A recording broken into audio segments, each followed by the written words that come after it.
100%. Nakaganito ka lang mga 50%. I-charge niya lang yan na 50%. Nakadali ako ako yung sir. Kasi yun yung nasa ako. Hindi ko na hindi. Almost lagi ka 100% na lang. Kaya wala 45% yung bakit mo.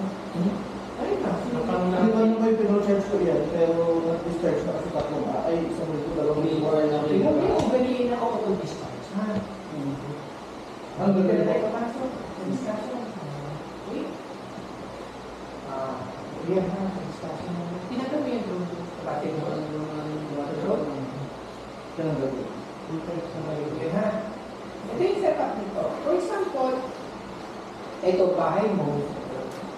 Ano lang to? Ilang percent lang to? Ano yung selection niya?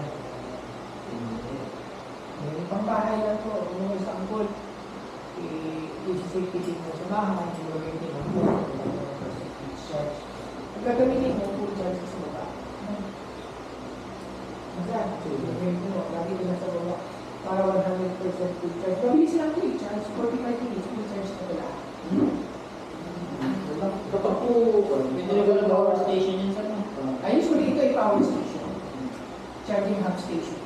Wala lang generator.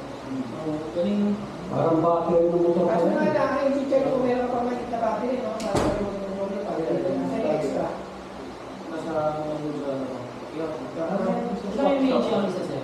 Ilang range yung Mataas ito ang image nito. siguro nasa 10,000 yan sir. Minsan yung battery. Pero kapag diba po, meron akong set ng battery tapos hindi ko na yung gano'n. 100%. Ano mo sa mga Paliparin mo. Hindi ka na nakapasok ha. Okay?